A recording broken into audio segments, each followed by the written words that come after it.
എന്തിനാണ് അള്ളാഹു ഖുർആൻ ഇറക്കിയത്? വളരെ ചെറിയൊരു വചനത്തിൽ അള്ളാഹു പറയുന്നത് എന്തിനാ ഖുർആൻ ഇറക്കിയത്? സൂറത്തു സ്വാദിലെ 29-ാമത്തെ വചനം, കിതാബുൻ അൻസൽനാഹു ഇലൈക മുബാറക്. കിതാബുൻ ഒരു ഗ്രന്ഥം, അൻസൽനാഹു നാം അതിനെ ഇറക്കിയിരിക്കുന്നു, മുബാറക്. അത് മുബാറക്കാണ്. ഖുർആനെ പറ്റി അത് മുബാറക്കാണ്.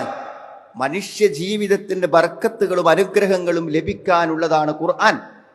ഖുർആൻ കൊണ്ട് മനുഷ്യൻ അള്ളാഹു അനുഗ്രഹം നിശ്ചയിച്ചിരിക്കുന്നു. രാവിലെ ഒരു 4 പേജ് ഓതിയിട്ടുണ്ടെങ്കിൽ അന്ന് അതിൻ്റെ ഒരു ബർക്കത്തുണ്ടാവും. ഖുർആൻ എന്നൊരായത്ത് നമ്മൾ മനഃപ്പാഠം പഠിച്ചാൽ അതിനൊരു ബർക്കത്തുണ്ടാവും. നമ്മുടെ കുട്ടി ഒരു ഹാഫിളായാൽ ആ ഹിഫ്ളിന്റെ ബർക്കത്തുണ്ടാവും അവന്. ഒരു ഖുർആന്റെ ആശയം ഖുതുബയായിട്ടോ പ്രസംഗമായിട്ടോ ഖുർആൻ ക്ലാസ് ആയിട്ടോ ഒക്കെ കേട്ടാൽ അതിനൊരു ബർക്കത്ത് കിട്ടുന്നതാണ്, ഒരു അനുഗ്രഹം. നമ്മുടെ എല്ലാറ്റിലും, ജീവിതത്തിലും, സ്വത്തിലും, സമ്പത്തിലും, ആരോഗ്യത്തിലും എല്ലാം ഒരു ബർക്കത്ത് നൽകുന്ന ഗ്രന്ഥം മുബാറക്. നമ്മൾ മറക്കാൻ പാടില്ല. അല്ലാഹു ഖുർആനെ പറ്റി പറഞ്ഞ പ്രയോഗമാണ് കിതാബുൻ അൻസൽനാഹു ഇലൈക മുബാറക്. പിന്നെ എന്തിനാണ് ഈ ഖുർആൻ? ലിയദ്ദബ്ബറൂ ആയാതി, ലിയദ്ദബ്ബറൂ ആയാതി.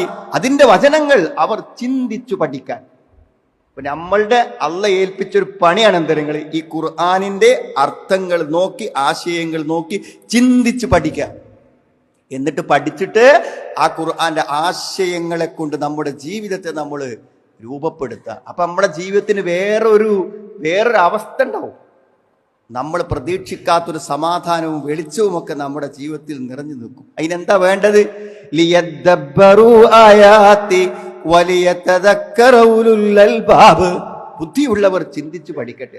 ബുദ്ധിയുള്ള ആൾക്കാർക്കാണ് ഇത് ചിന്തിച്ചും ആലോചിച്ചും പഠിക്കാൻ പറ്റുക.